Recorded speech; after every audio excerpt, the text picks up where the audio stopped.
正是在北京KITE举办的一个记者招待会。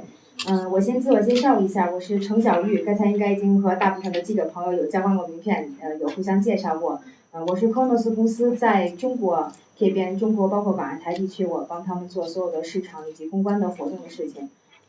然后呢，今天呢，我们也是做这个记者招待会，主要的目的呢是想首先让各个的媒体朋友了解真正了解 Khronos Group， 了解我们是做什么的。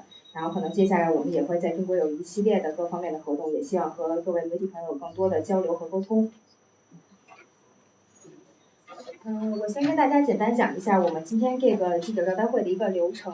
首先呢，一会儿会是 Trevett， 他是这边的 Khronos Group 的主席，他会做一个简单的介绍，就是关于 Khronos Group， 包括我们未来在中国的一些规划，以及在全球的市场方面各个项目的一些未来的计划，有这么一个介绍。然后第二部分呢是由 Jon Peddie， 他会介绍一个就是从一个市场研究的角度，然后有做一个这样的呈现文件，向大家介绍一下Khronos Group 的重要性以及我们未来在中国的一个发展的前景。最后的一部分呢是一个问答的环节，就是我们希望，因为我们首次和媒体朋友见面，所以我希望也是大家可以积极踊跃的和我们有一个互动，有任何问题的话呢，我们也都是非常希望可以和大家有很好的交流。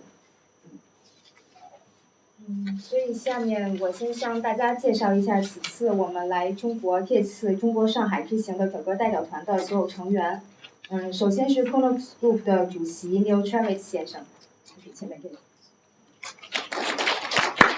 他是 Khronos Group 的主席，同时也是 NVIDIA 移动内容的副总裁。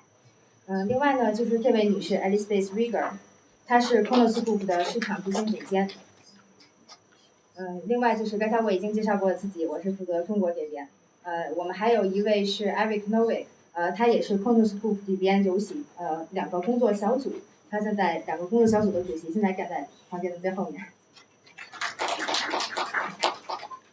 同时我们还有一位Kasai先生是来自日本，他是 Khronos Group 在日本，就是负责中国在日本所有日本的市场以及各类的活动。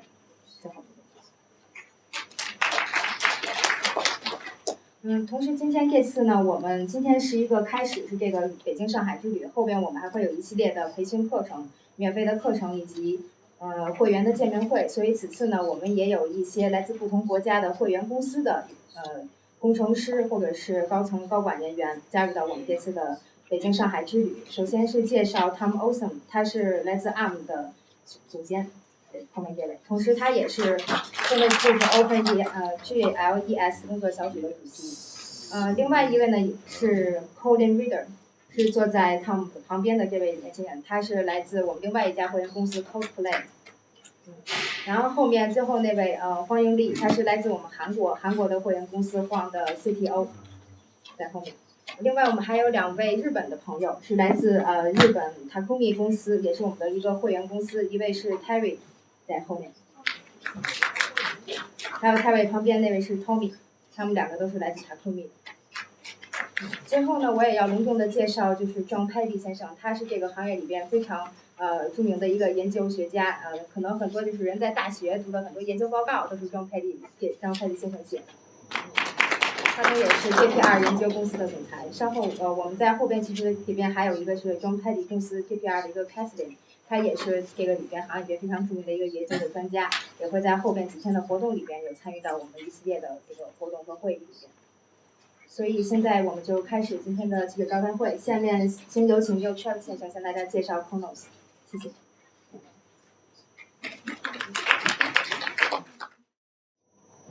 Welcome everyone. We're really happy to see so many people here. My name is Trevett. I'm Vice President of Mobile Content at NVIDIA, and I'm President of the Khronos Group. And we have many people from the Khronos Group here today because we believe that there's a significant and urgent market opportunity for the mobile industry in China to work with the Khronos Group.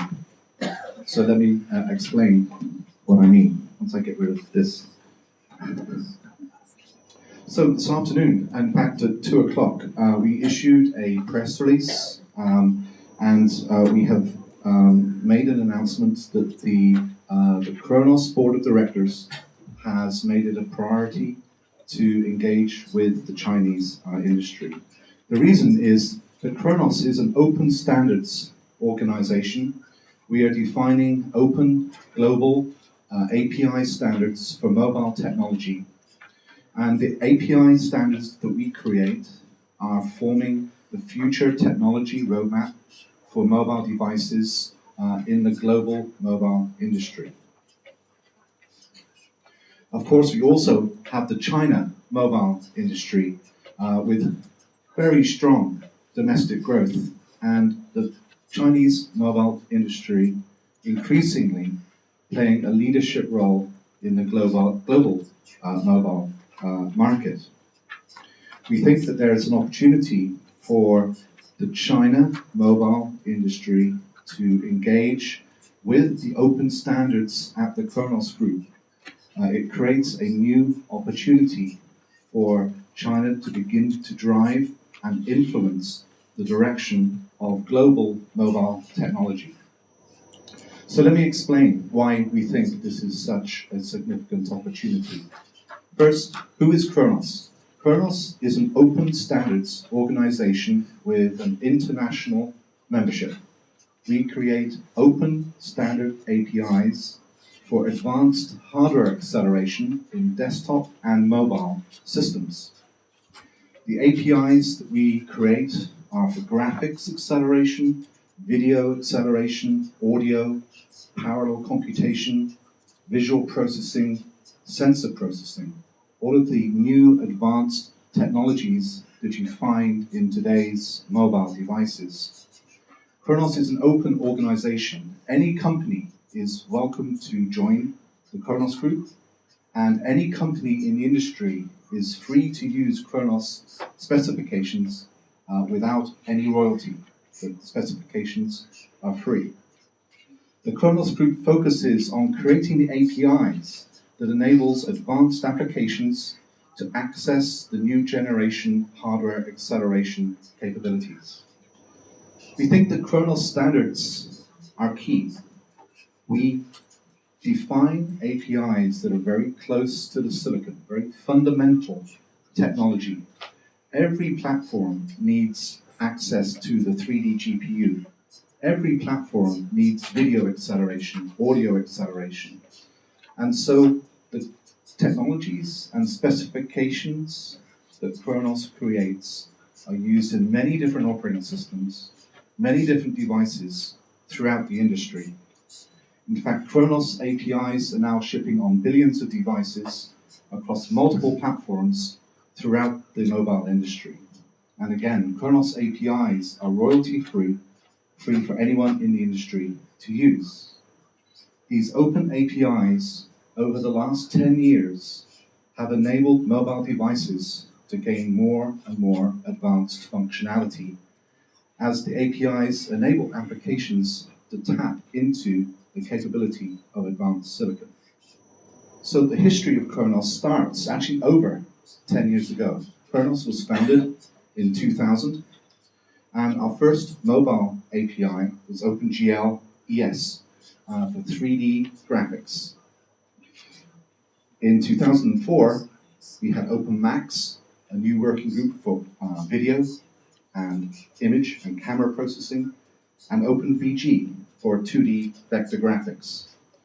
In 2005, we have Collada joined the Khronos Group to define a 3D authoring asset interchange format, and OpenSL ES for advanced sound or audio processing.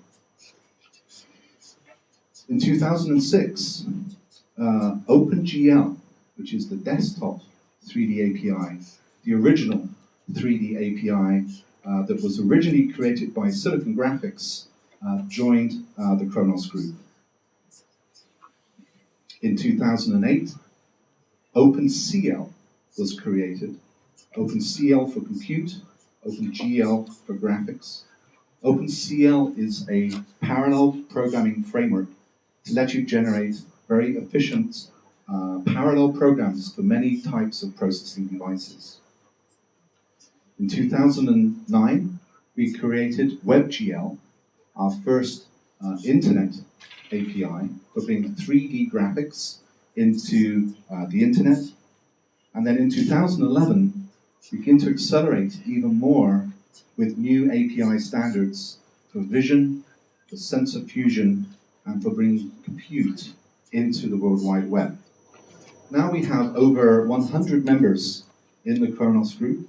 We have 15 active standards actively being developed and maintained. This is the logo chart of the members in the Khronos Group. It's about 113 members. We have silicon vendors, platform vendors like Google and Apple.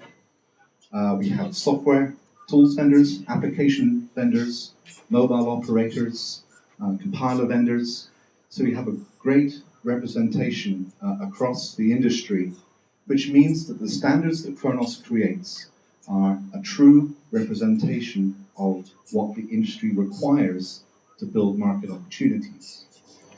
We are proud that we have about 30% of our membership from Asia. I'm sure you recognize some of these companies, such as HTC and Toshiba, but they're all from Korea, Japan, and Taiwan. We actually have no members from China.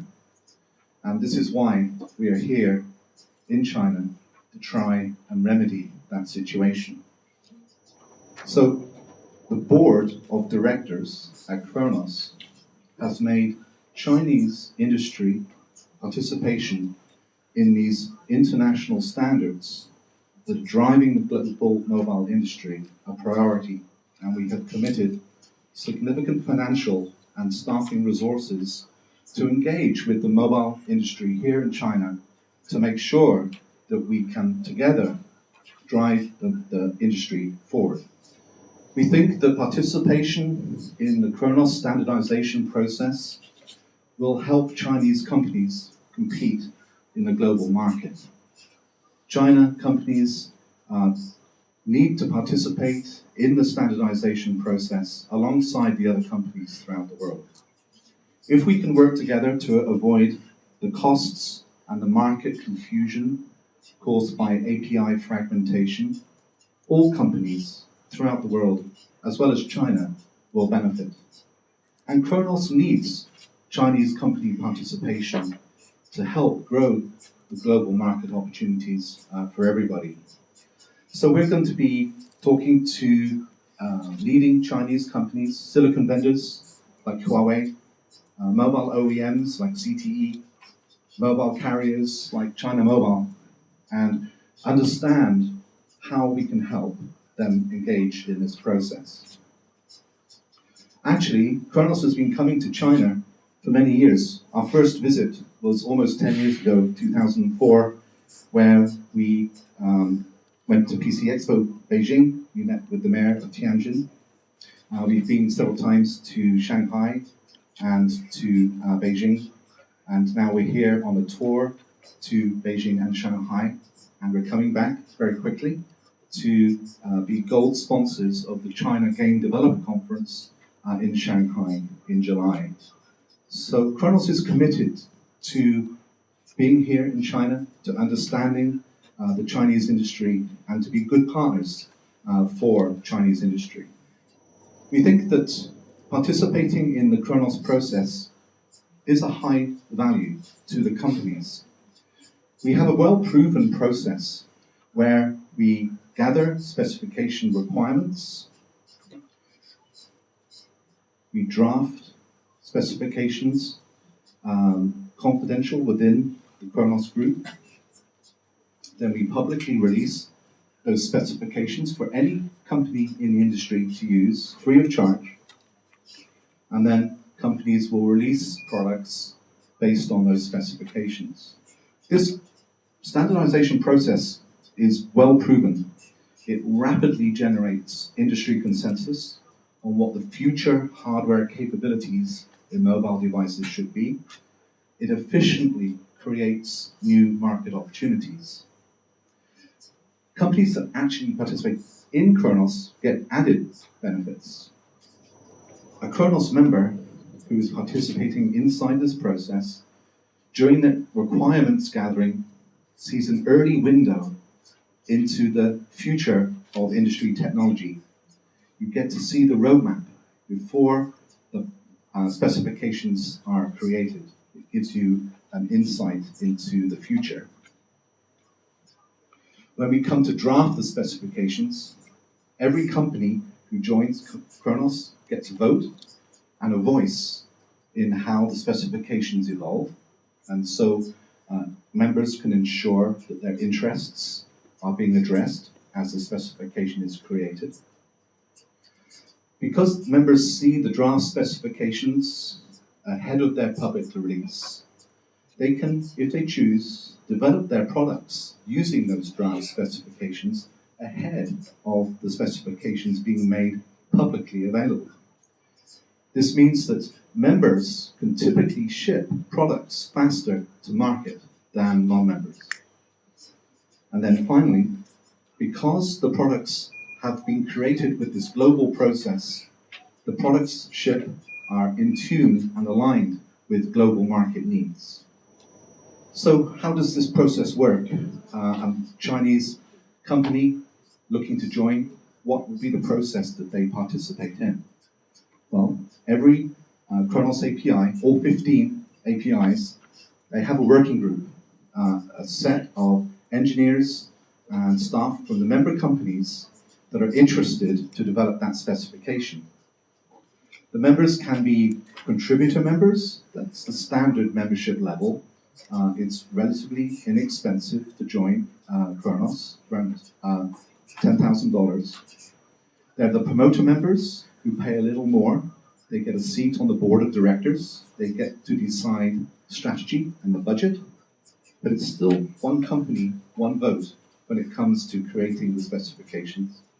And we also encourage academic members. Academic institutions, universities are welcome to join the process to help create these specifications. The working groups, their primary role is to create the specifications themselves.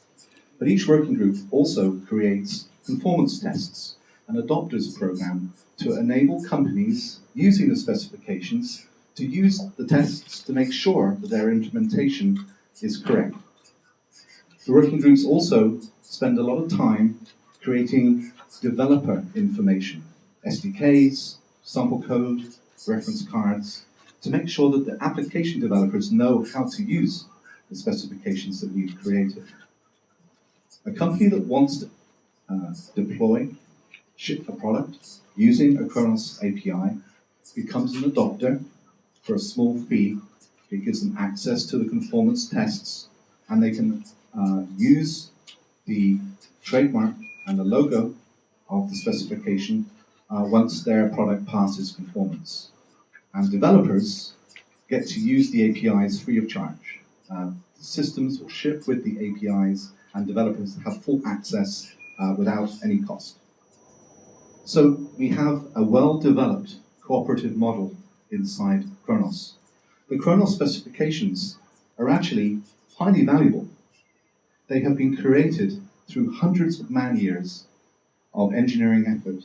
Very often, those man-years are from the world's leading industry experts in the domain of those APIs. And yet, Khronos provides these APIs free of charge. We need to protect those APIs in the industry. We do that with our IP framework.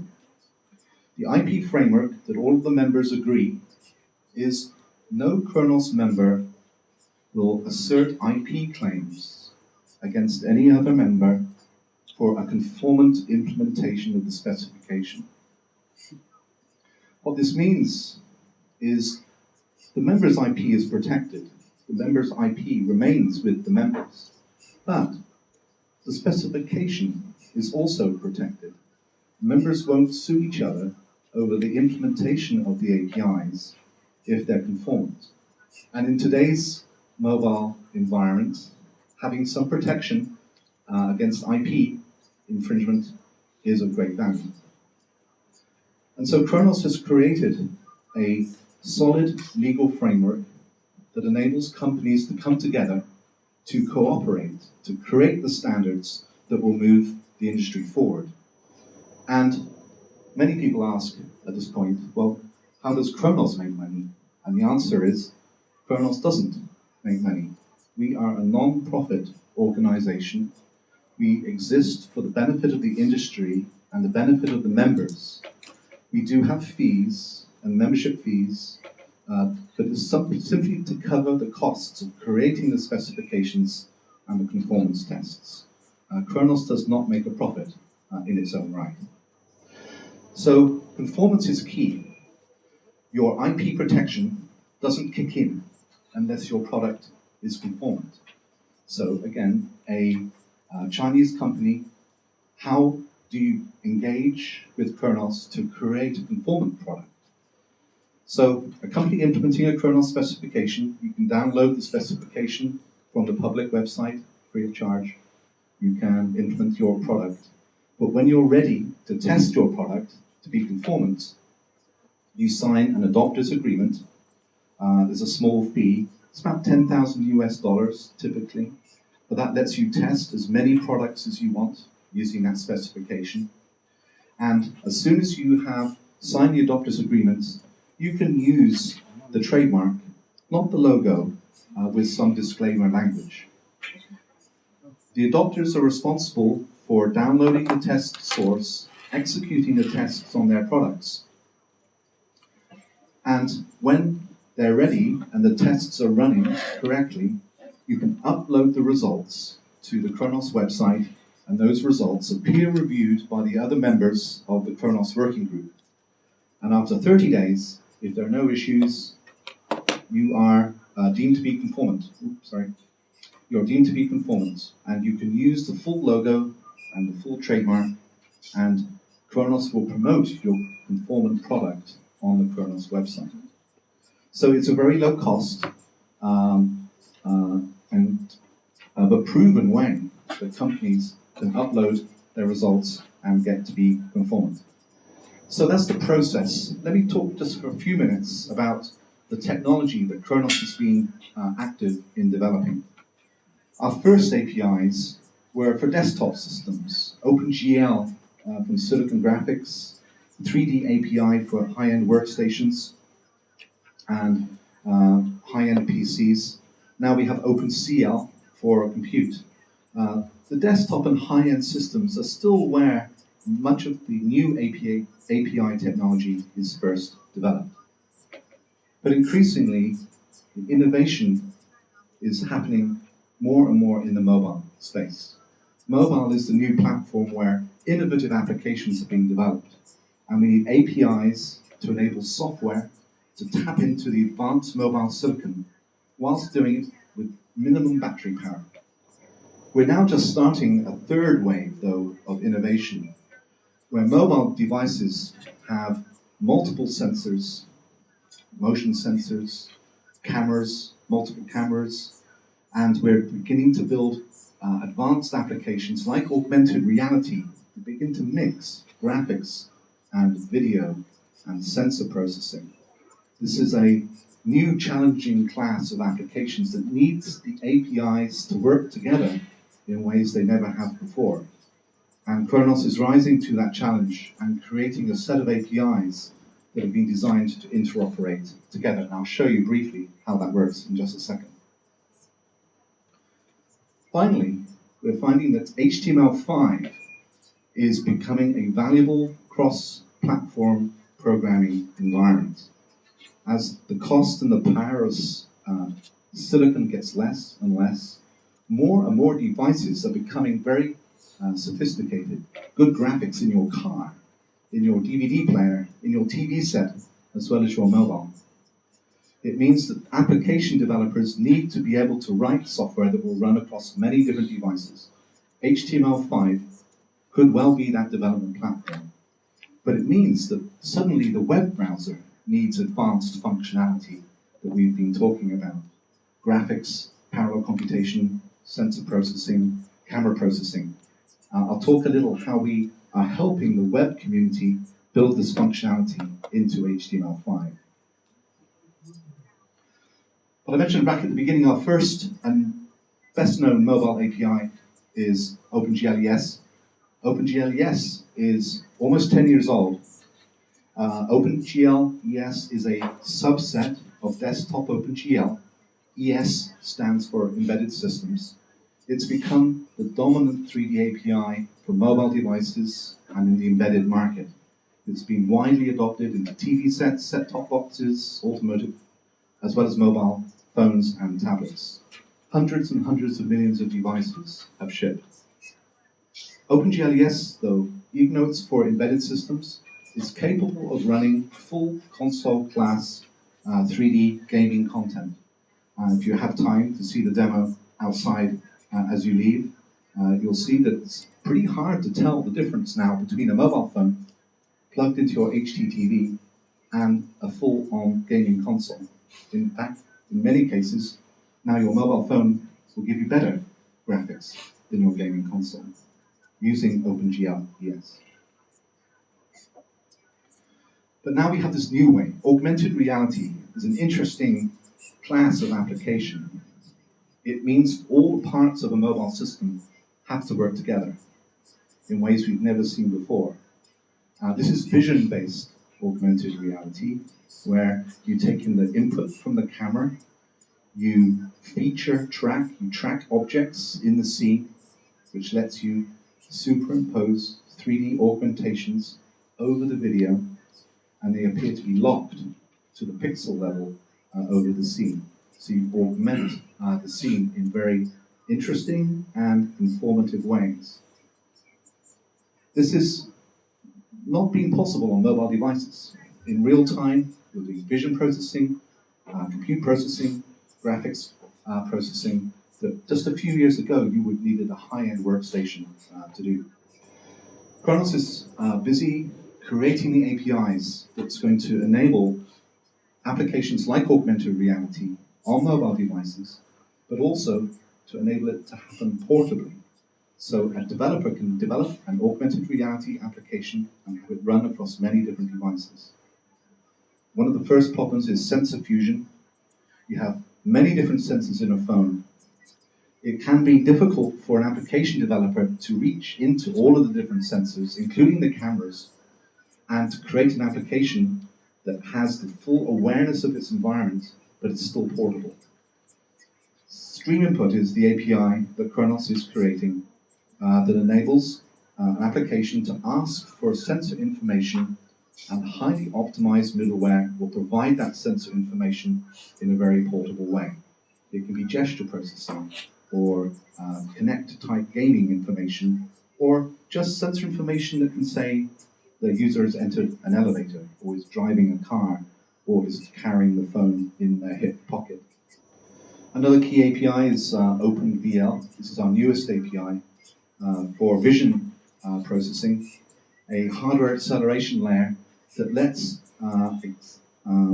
sophisticated applications tap into the power of hardware for doing camera and vision processing, again, while not being tied to a specific system. So for the first time, we can now draw the processing flow through an augmented reality application using 100% open standards. We'll need to process the camera. You can use OpenMax for doing the camera processing and low-level image processing. You need to do computer vision and tracking. You can use OpenPL or OpenCL. You need to process all of the other sensors, the sensor fusion. That is the domain of Stream Input. The 3D rendering is OpenGL ES.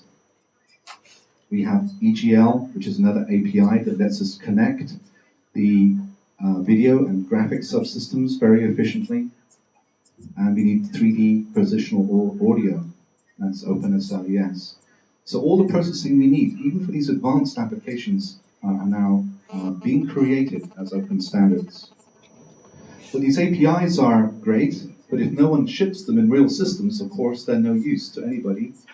The good news is that many different operating systems are shipping with Khronos APIs. One of the most interesting operating systems today is Android. It's becoming the most widely shipped mobile OS, and Android is beginning to adopt Khronos APIs. In fact, OpenCL ES has been shipping in Android since Android 2.2 many years ago. OpenSL ES for audio started shipping in Android 2.3. OpenMaxAL is now shipping in Android 4, that's Ice Cream Sandwich. EGL is now becoming exposed to the developer. OpenCL and the other APIs are not yet adopted by Google, but we're hopeful that Google will adopt them over time. And even before Google officially adopts these APIs into the OS, we can ship these APIs as extensions to the Android NDK. We'll be careful not to break the existing Google APIs, but we can add new functionality for differentiation using open standards that can be deployed across many different silicon vendors. And we can encourage Google to adopt these APIs because they're royalty-free, open standards over time. My last topic is HTML5. We need a cross-platform programming environment. HTML5 is evolving from a web authoring environment to a true application authoring environment.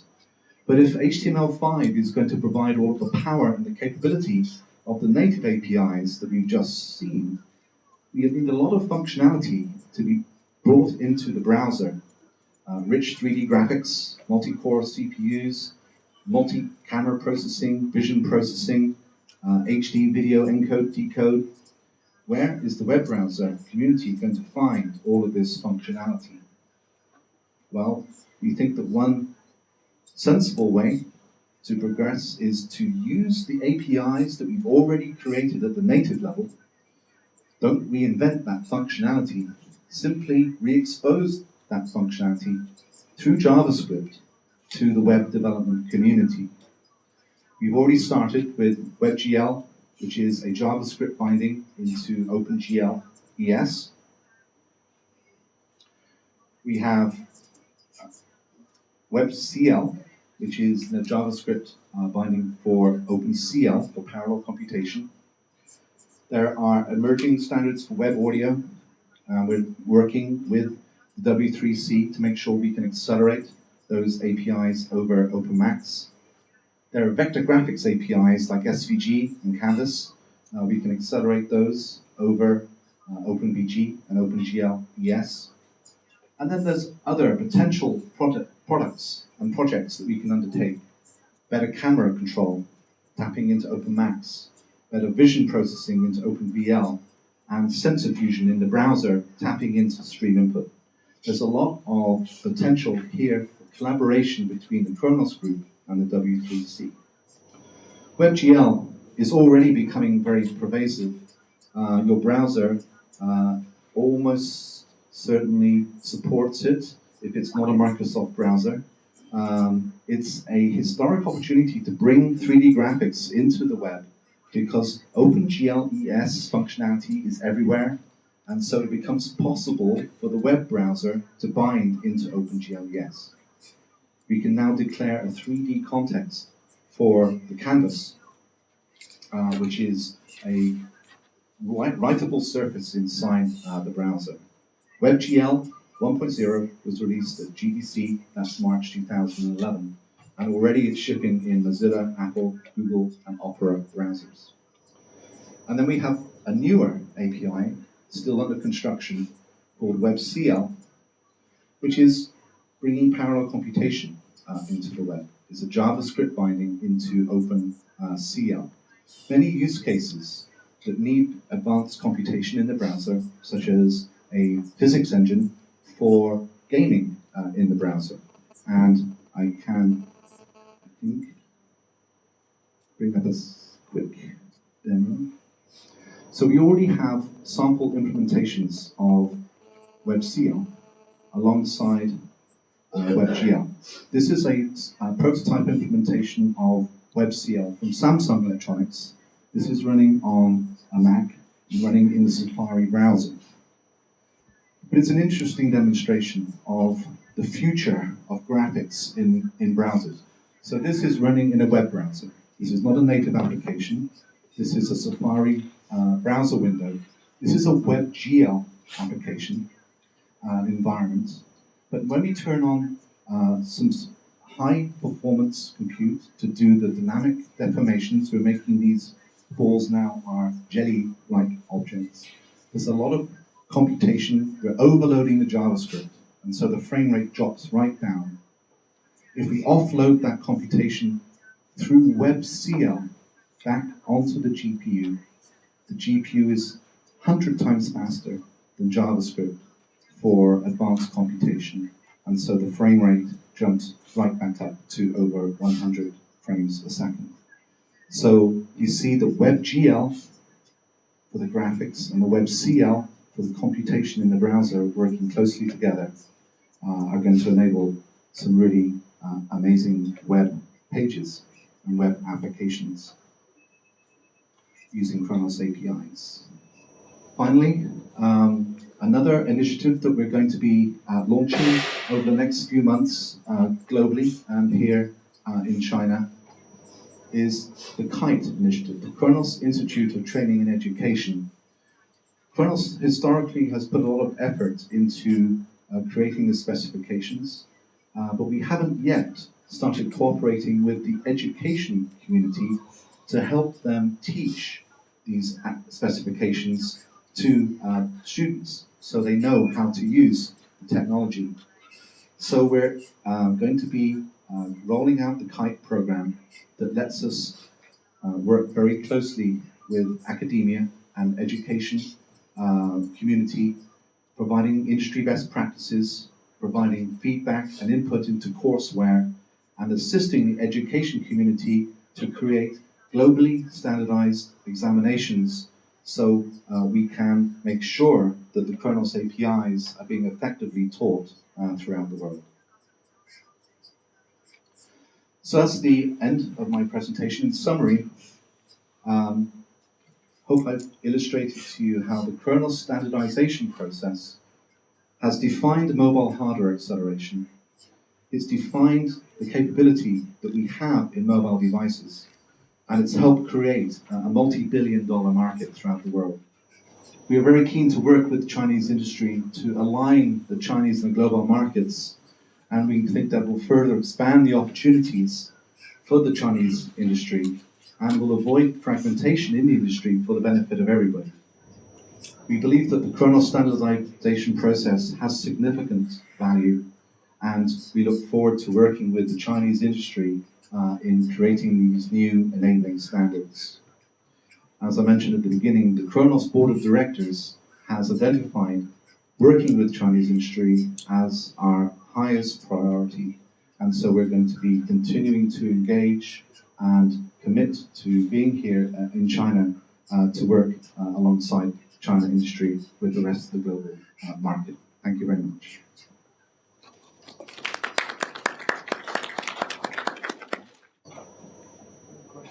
Yes, question. Where can we get these slides? That's a great question. So all these slides are going to be posted on the Khronos website, which is www.khronos.org.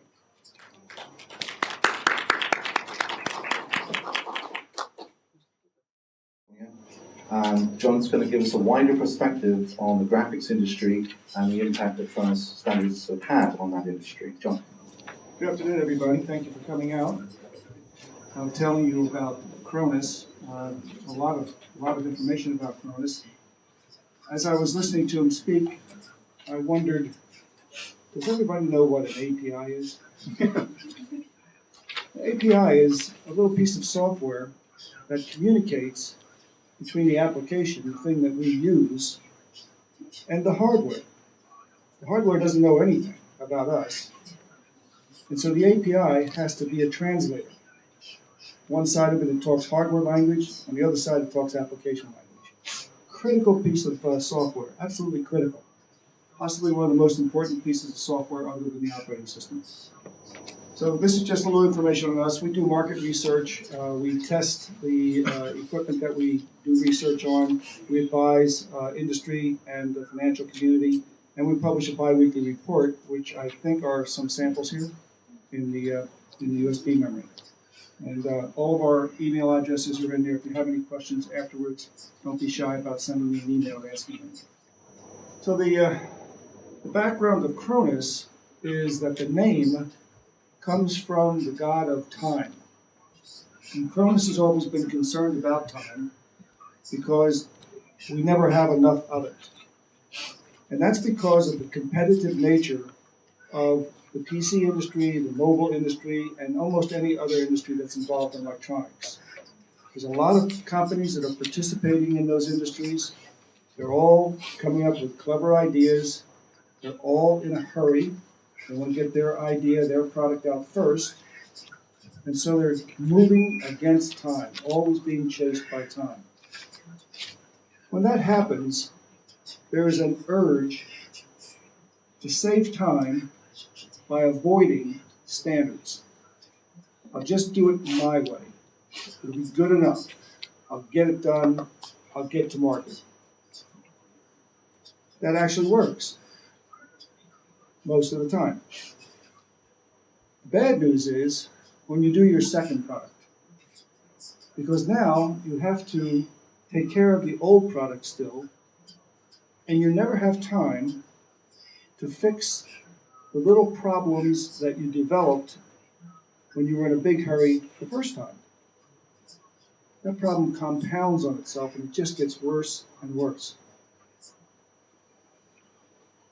It also keeps software developers from being able to take advantage of your product. So a proprietary solution might be beneficial for one company, but it's not helpful for the whole industry, and it's certainly not helpful for the consumers. Well, Khronos identified this problem 10 years ago and said we have to fix this, and we have to be clever about it. And so the way they fixed it was to come up with these APIs, this tricky little software that translates for us, and to make them open so that anybody could use them and use them freely. That was the major breakthrough that Khronos came up with. Nobody had ever thought of doing that before. And when they proposed it to the various industry members, a lot of people thought they were crazy. 10 years later, you see that they were far from crazy.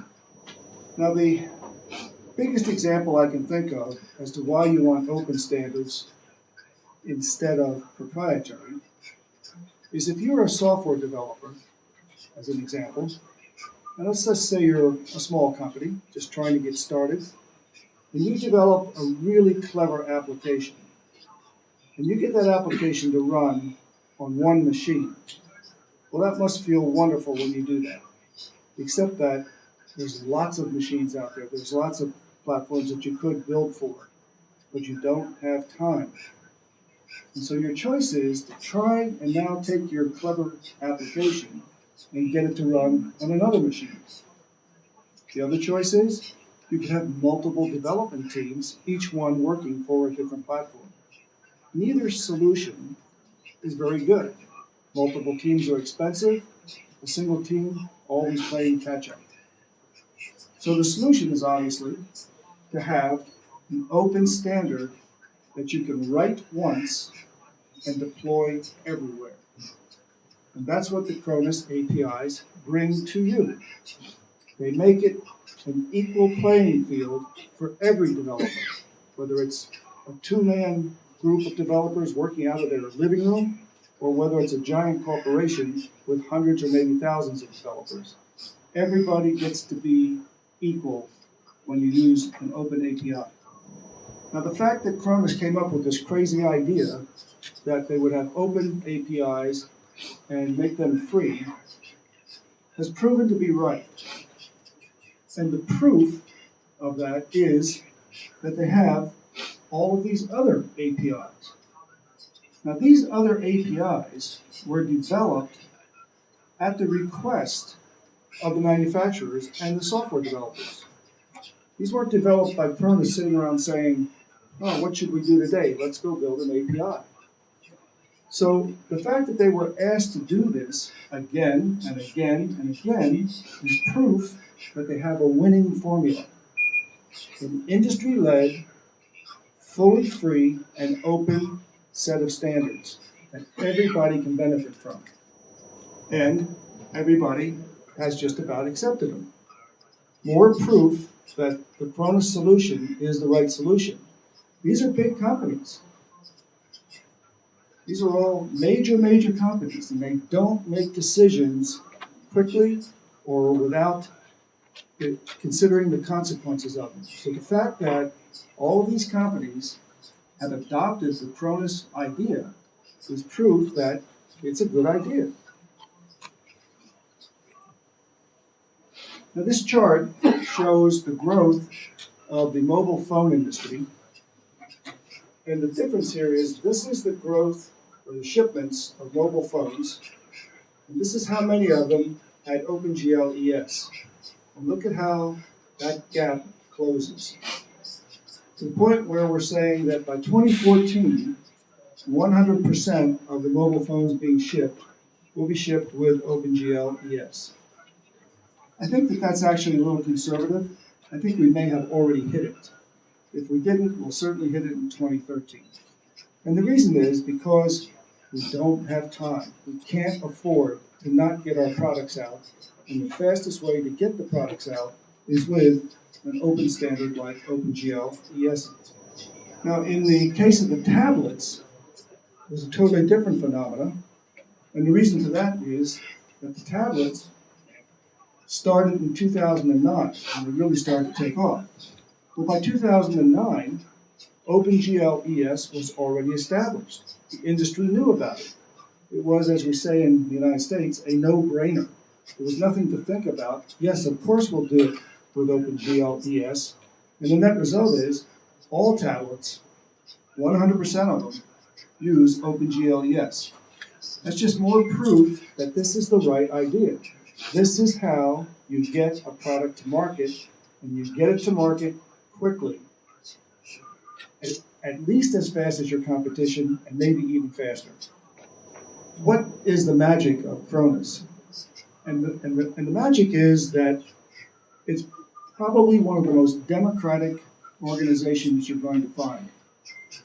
When an API is brought forth for consideration within Khronos, all of the members of the Khronos organization, which are all of the members of the industry, come together and discuss it and analyze it, and they have two objectives. Objective number one is they want to make sure that no special proprietary features are snuck into it or built into it in some way that would preclude, that would prevent anyone else from taking advantage. And secondarily, they want to make certain that the API is robust enough that it gives a gateway for the novel ideas that they have that they want to put forth in their product. As Neil said, it's one company, one vote. So no one can overwhelm anybody else. And that's why it's a perfect example of a democracy, because everybody gets an equal vote. The other thing about the Khronos organization and the way they operate is the people who attend these meetings are some of the smartest people in the industry. They bring years and years of experience with them. They bring experience that is from their company as well as their education, and they melt all of this together. They homogenize it, and they share their ideas. So the net result is that when a Khronos API is developed, it's just about perfect. Because there's all these smart people there saying, yeah, but what about that? But what about this? But what about that? And they test and they test and they test until it is just about perfect. And so when a Khronos API comes out, it works. And you get moving. And they're free. So Khronos has established a great and I think significant track record. And It's expanding it ever more. Neil mentioned a little bit about augmented reality. It's my belief that augmented reality is the new killer app. I think you're going to find that your mobile devices, through augmented reality applications, are going to do amazing things for you. But they won't be able to do them if all of the parts inside that mobile device, and there's a lot of parts, if all those parts can't effectively communicate with each other and with the operating system and with the main processors. And Khronos is the only organization that now has all the APIs necessary for a front-to-back augmented reality system. So the next step in Khronos' development is to bring forth this KITE program, which is going to help educate people how to use these APIs. And as Neil mentioned, Khronos is putting forth a great deal of effort, a lot of expense to bring Khronos to China and help the Chinese industry get a real strong position in the development of these new APIs. Well, thank you very much. Appreciate you coming. And like I say, my email address is in that USB memory. If you have any questions, don't be afraid to ask me.